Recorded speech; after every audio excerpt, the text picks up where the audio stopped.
Hello students, welcome back to my YouTube channel. और आज की इस वीडियो लेक्चर में मैं डिस्कस करने वाली हूँ बीए फर्स्ट सेमेस्टर से माइनर सब्जेक्ट आपके जूलॉजी के सिलेबस को, जो कि कुमाऊँ यूनिवर्सिटी नैनीताल से है। अब आप लोग ये सोच रहे होंगे कि जूलॉजी है तो वो बीए में कैसे हम पढ़ सकते हैं।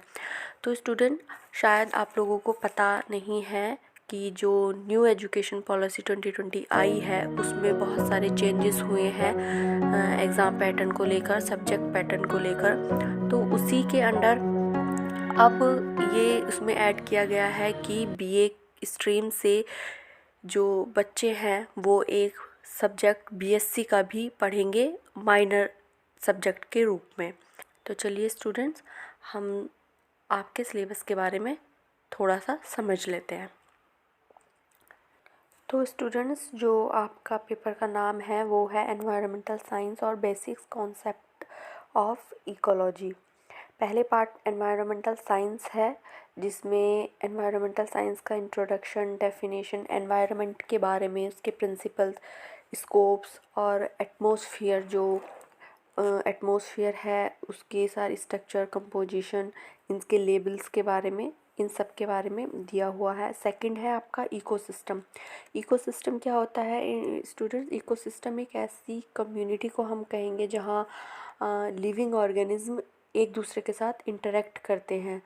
जैसे लिविंग और नॉन लिविंग दो फॉर्म्स में रहते हैं। लिविंग फॉर्म्स आपकी प्लांट्स, एनिमल्स ये हो गए, और नॉन लिविंग फॉर्म्स आपकी सॉइल, सन, रॉक्स ये। तो इस तरह के जो कंपोनेंट्स हैं, लिविंग ऑर्गेनिज्म आपस में किस तरह से इंटरेक्ट करके एक कम्युनिटी बनाते हैं, तो वो इकोसिस्टम में इन्वॉल्व हो जाती है।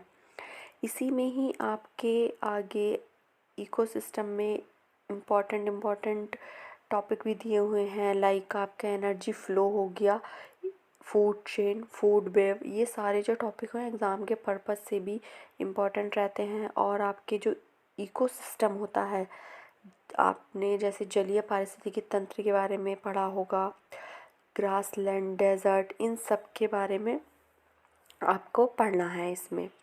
नेक्स्ट आपके जो टॉपिक्स दिए हुए हैं इसमें आपका सॉइल इरोजन का और डिसर्टिफिकेशन का, डिफॉरेस्टेशन के कॉजेज़, उसका क्या प्रभाव है एनवायरनमेंट के ऊपर। तो नेक्स्ट टॉपिक की तरफ हम बढ़ते हैं, जो है बायोडाइवर्सिटी एंड कंजर्वेशन का। बायोडाइवर्सिटी जिसे स्टूडेंट्स हम जैव विविधता भी कहते हैं।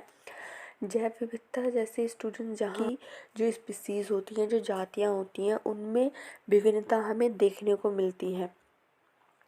तो इसी में ही आपको बायोडाइवर्सिटी के अलग अलग स्तर के बारे में पढ़ना होगा।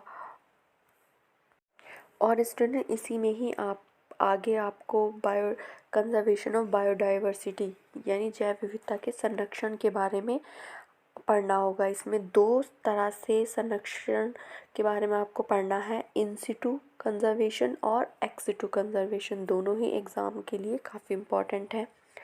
नेक्स्ट टॉपिक की अगर हम बात करते हैं तो वो है एनवायरमेंटल पॉल्यूशन, प्रदूषण, जिसमें आपको air pollution, water pollution, soil pollution, इन सभी पॉल्यूशन के कॉजेज़, इफ़ेक्ट, कंट्रोल्स, सब के बारे में आपको पढ़ना होगा। इसी में ही आगे स्टूडेंट्स आपको एनवायरमेंटल पॉलिसीज़ के बारे में भी पढ़ना होगा। पर्यावरण जो प्रिवेंशन जो एक्ट होते हैं, पॉल्यूशन कंट्रोल के लिए जो एक्ट होते हैं, उन एक्ट के बारे में आपको पढ़ना होगा। इसमें कुछ एक्ट भी दिए हुए हैं, वाइल्ड लाइफ प्रोटेक्शन एक्ट है, फॉरेस्ट कंजर्वेशन एक्ट है, इन सब के बारे में आपको पढ़ना होगा। नेक्स्ट पार्ट की हम बात करते हैं तो आता है आपका basics concept of ecology. Ecology students science की उस ब्रांच को कहते हैं जिसमें जो हम पढ़ते हैं कि जो ऑर्गेनिज्म हैं, जो जीव जंतु हैं, वो अपने एनवायरनमेंट में किस तरह से इंटरेक्ट करते हैं, उनके बारे में हम इकोलॉजी में पढ़ते हैं। इसमें स्टूडेंट इसके एनवायरनमेंट के फैक्टर दिए हुए हैं दो तरह के फैक्टर हैं 2-3 तरह के, जैविक है, अजैविक है। ये सारे जो फैक्टर हैं बायोटिक, एबायोटिक फैक्टर्स, ये सब इसमें इंक्लूड किए गए हैं।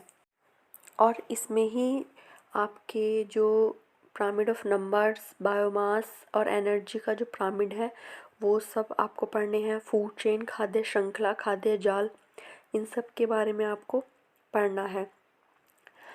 इसी में ही आपके जो बायोजियोकेमिकल साइकिल्स होती हैं, इसमें 2 साइकिल्स आपकी इंक्लूड की गई हैं, कार्बन और नाइट्रोजन चक्र।